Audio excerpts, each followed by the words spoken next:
بسم اللہ الرحمن الرحیم۔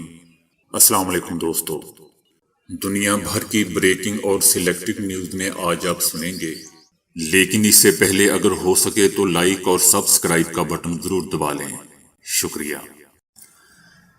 امارات اسلامی افغانستان نے روسی صدر کے ناموس رسالت صلی اللہ علیہ وآلہ وسلم پر دیے گئے بیان کا خیر مقدم کیا ہے۔ صدر پیوٹن نے کہا تھا کہ پیغمبر اسلام صلی اللہ علیہ وآلہ وسلم کی شان میں گستاخی آزادی اظہار رائے نہیں۔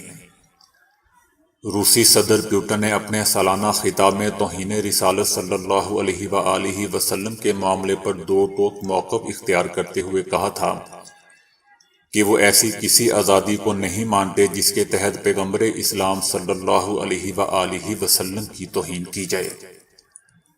طالبان نے اپنے ایک بیان میں کہا ہے کہ امارات اسلامی افغانستان روسی صدر کے بیان کا خیر مقدم کرتی ہے۔ پیوٹن نے مزید کہا تھا پیغمبر اسلام صلی اللہ علیہ وآلہ وسلم کی توہین کو اظہار رائے کی آزادی کے طور پر نہیں گنا جا سکتا، کیونکہ یہ عمل مذہبی آزادی کی سنگین خلاف ورزی ہے جس سے مسلمانوں کے مذہبی جذبات کو ٹھیس پہنچتی ہے۔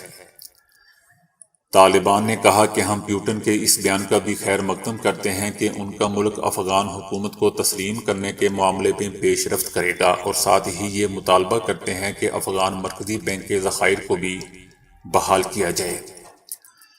ادھر وزیر اعظم عمران خان اور مولانا فضل الرحمان نے بھی روسی صدر پیوٹن کے بیان کا خیر مقدم کیا ہے۔ دوسری طرف طالبان نے افغانستان کے الیکشن کمیشن کو تحلیل کر دیا ہے۔ طالبان کا کہنا ہے کہ کمیشن کے وجود اور کام کرنے کی اب کوئی ضرورت نہیں رہی ہے۔ اگر ہم نے کبھی ضرورت محسوس کی تو اسلامی امارات افغانستان ان کمیشنوں کو بحال کر دے گا۔ اس حوالے سے سابق انتخابی پینل کے سابق سربراہ اورنگزیب کا کہنا ہے کہ کمیشن کو تحلیل کرنے کے بہت برے نتائج برآمد ہوں گے۔ طالبان نے عجلت میں یہ فیصلہ کیا ہے۔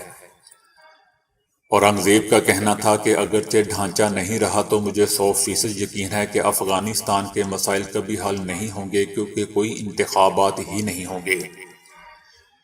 یاد رہے دوستوں کہ کابل پر طالبان کے قبضے اور حکومت سے قبل انتخابی کمیشن کے متعدد عہدیداروں کو جان سے مار دیا گیا تھا۔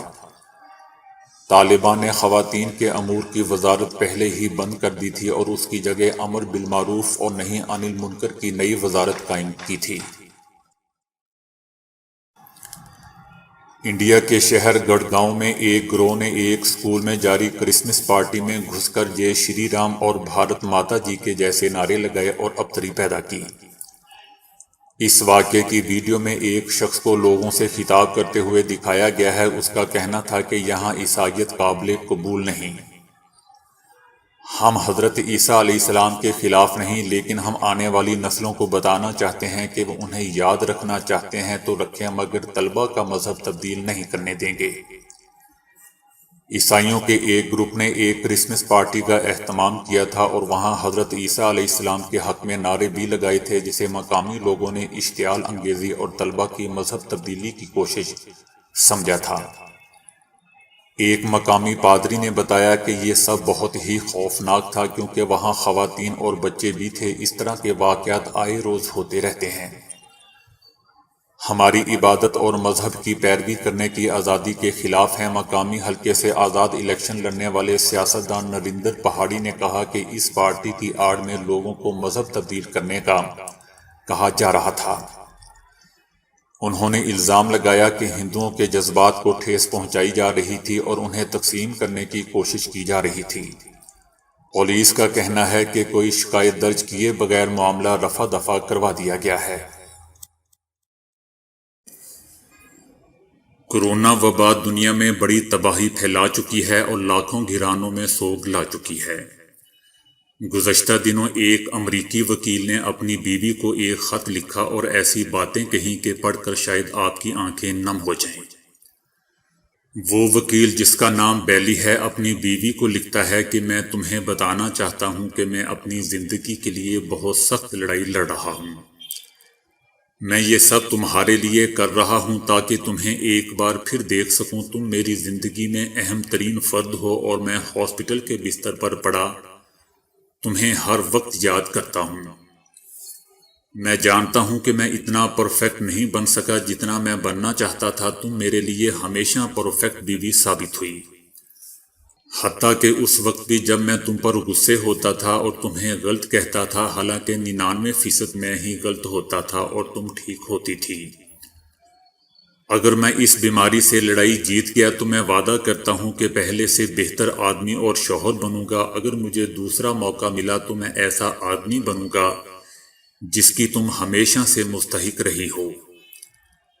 تاہم اگر میں یہ لڑائی ہار گیا تو اس صورت میں تمہیں بتانا چاہتا ہوں کہ میں نے تمہارے ساتھ بہت اچھی زندگی گزاری ہے، ایسی زندگی کہ دنیا کی کوئی نعمت اس کا نعم البدل نہیں ہو سکتی۔ ہم نے ایک ساتھ بہت اچھا وقت گزارا، میں تم سے بہت محبت کرتا ہوں اور تم مجھے شدت سے یاد آتی ہو۔ میں اپنی لڑائی جاری رکھوں گا۔ لیکن دوستو، میں بتاتا جاؤں کہ اس آدمی کی موت 13 دسمبر کو ہو چکی ہے۔ یہ پہلا موقع ہے کہ جب جرمنی میں کسی موسمی نظام کو تارکین وطن کا پس منظر رکھنے والا نام دیا گیا ہے۔ جرمن محکمہ موسمیات DWD نے رومانیہ پر موجود ہوا کے کم دباؤ والے موسمی نظام کا نام احمد رکھ دیا ہے۔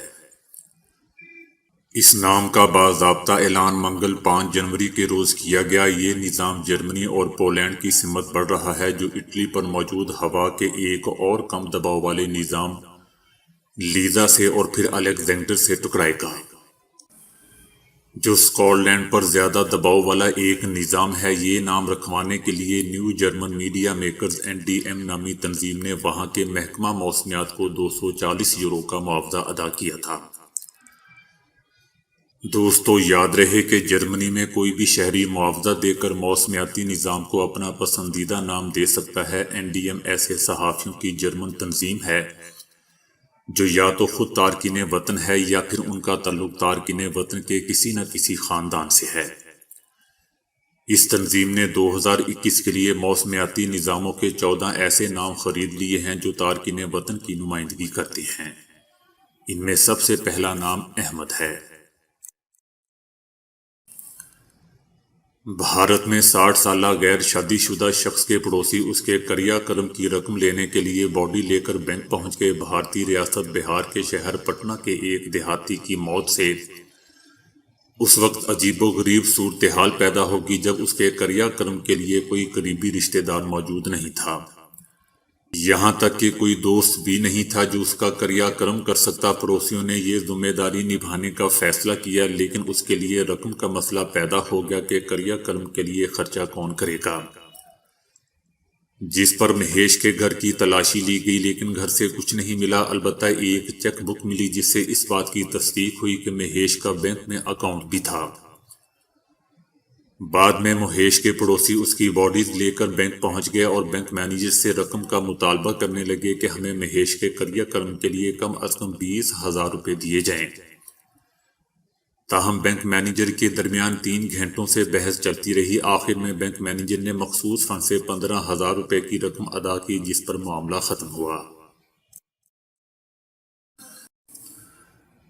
ہماری زمین اوسطاً ہر 86,400 سیکنڈ یعنی 24 گھنٹے میں اپنے محور پر ایک چکر پورا کرتی ہے، جسے عام زبان میں ایک دن کہتے ہیں۔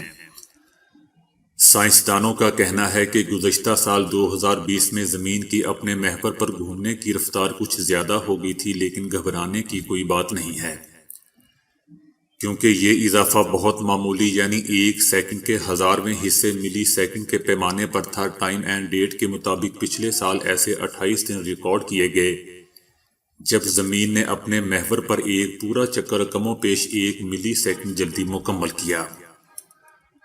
کرہ ہوائی کے دباؤ، ہواؤں، سمندری پانی کے بہاؤ اور زمین کور کی حرکت میں ہونے والی تبدیلیوں کی وجہ سے اس دورانیے میں بہت معمولی کمی پیشی ہوتی رہتی ہے، جو ملی سیکنڈ پیمانے پر ہوتی ہے۔ ایک دن کے دورانیے میں ہونے والی یہ تبدیلی ہمیں بالکل بھی محسوس نہیں ہوتی، تاہم انتہائی حساس ایٹمی گھڑیوں کے ذریعے اس فرق کو نوٹ کیا جا سکتا ہے۔ ایٹمی گھڑیوں سے وقت کی پیمائش 1 سیکنڈ کے اربویں اور کھربویں حصے تک درست ہوتی ہے، یعنی درستگی کی یہ شرح اتنی زیادہ ہوتی ہے کہ ان گھڑیوں سے وقت کی پیمائش میں لگ بھگ 10 کروڑ سال بعد صرف 1 سیکنڈ کا فرق پڑتا ہے۔ اس مقصد کے تحت 1988 سے ایک باقاعدہ عالمی ادارہ انٹرنیشنل ارتھ روٹیشن سسٹم سروس قائم ہے، جو دنیا بھر میں تقریباً 200 حساس ایسی گھڑیوں کی مدد سے وقت کا انتہائی درست حساب رکھتا ہے۔ تو دوستو، ابھی کے لیے اتنا ہی۔ ویڈیو کو لائک اور شیئر کرنے کا بہت بہت شکریہ۔